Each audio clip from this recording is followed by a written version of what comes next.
تو پیارے بچوں، آج کی کہانی کا نام ہے لالچی دھوبی۔ ایک دفعہ کا ذکر ہے کہ کسی گاؤں میں بہت ہی غریب دھوبی رہتا تھا۔ کپڑوں کی دھلائی کے ساتھ ساتھ اس کو آسمان کو قریب سے دیکھنے کا بہت شوق تھا۔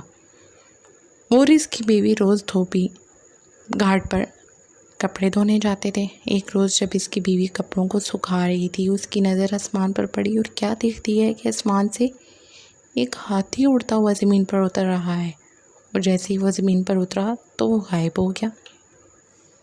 2-3 روز تک وہ یوں ہی ہاتھی کو زمین پر اترتا دیکھتی رہی۔ ایک رات اس نے یہ سارا ماجرا دھوبی کو بتایا۔ دھوبی پہلے تو بہت حیران ہوا، مگر پھر فیصلہ کیا کہ کل وہ اس ہاتھی پر نظر رکھیں گے کہ آیا یہ ہاتھی زمین پر کیوں اترتا ہے اور پھر غائب ہو جاتا ہے، آخر ایسا کیا ہے۔ اگلے دن دونوں شدت سے اس کا انتظار کرنے لگے، آسمان پر بابر نظر دوڑانے لگے۔ آخر انتظار کا وقت ختم ہوا اور ان کو آسمان سے ہاتھی زمین پر اترتا نظر آ گیا۔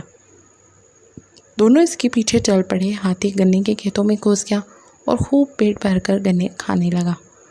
ہاتھی کا پیٹ بھرا اور اڑنے کی تیاری کرنے لگا۔ جیسے ہی اس نے اڑان بھری، دونوں میاں بیوی نے بھی ہاتھی کی دم پکڑی اور ہاتھی کے ساتھ اڑنے لگے۔ ہاتھی آسمان کی بلندیوں کو پہنچا تو دھوبی کیا دیکھتا ہے کہ ایک پہاڑ ہیرے سونے کے جواہرات سے چمک رہا ہے۔ یوں لگ رہا تھا جیسے کوئی اپنا خزانہ یہاں چھوڑ کر بھولے بیٹھا ہو۔ دونوں میاں بیوی کی آنکھیں دنگ رہ گئیں۔ آخر ہاتھی پہاڑ پر اتر گیا۔ دونوں میاں بیوی بہا کر سونے پر ٹوٹ پڑے اور زیادہ سے زیادہ سونا اکٹھا کرنے کی کوشش کرنے لگے۔ رات کے پڑتے اندھیرے سے پریشان ہونے لگے۔ اچانک ان کو خیال آیا کہ صبح ہوتے ہی وہ ہاتھی کی دم پکڑ کر زمین پر اتر جائیں گے۔ آخر صبح ہوئی اور ویسا ہی کیا جو انہوں نے سارا رات سوچتے گزار دی۔ خیر زمین پر اترے اور اپنے گھر کی طرف رواں دواں ہو گئے۔ ایک غریب دھوبی جو دن پہ دن امیر ہوتا جا رہا تھا، اس کو دیکھ کر سارا گاؤں حیران و پریشان ہو گیا کہ اچانک ایسا کیا ہوا ہے کہ دھوبی اتنا امیر ہو گیا ہے۔ گاؤں کے لوگ دھوبی کے پاس آئے اور اس کی یوں اچانک امیر ہونے کا راز پوچھنے لگے۔ دھوبی ان کو کچھ نہ بتاتا۔ ایک دن دھوبی کسی کام سے شہر سے باہر نکل گیا۔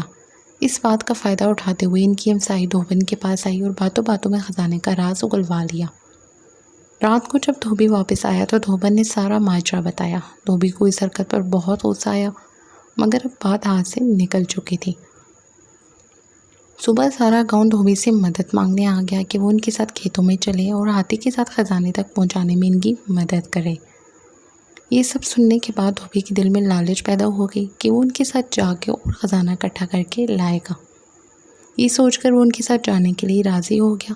اگلی صبح سارے گاؤں والے کھیتوں کو نکل گئے اور آنکھیں آسمان پر جمائے بیٹھے تھے۔ ہاتھی زمین پر اترا اور گنے کھانے لگا۔ سب گاؤں والے اس طاق میں بیٹھے تھے کہ جیسے ہاتھی گنے کھا کے فارغ ہوگا، وہ سب اس کی دم پکڑ کر اس خزانے تک پہنچ جائیں گے۔ جیسے ہی ہاتھی اڑنے لگا، سب نے اس کی دم پکڑ لی۔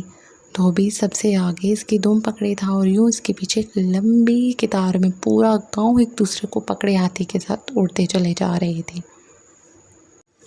سب گاؤں والے آپس میں باتیں کرنے لگے کہ وہاں اتنا خزانہ ہوگا کہ ہم سب لے کر آ سکیں گے۔ کسی نے کہا خود سے سوچنے سے اچھا ہے کہ ہم کیوں نہ دھوبی سے پوچھ لیں۔ ایک گاؤں والے نے پوچھا، دھوبی وہاں کتنا سونا ہے؟ دھوبی خزانے کی لالچ میں گاؤں والوں کے ساتھ چل دیا تھا۔ دم کو چھوڑتے ہوئے ہاتھوں کے زاویے سے کہنے لگا، اتنا زیادہ۔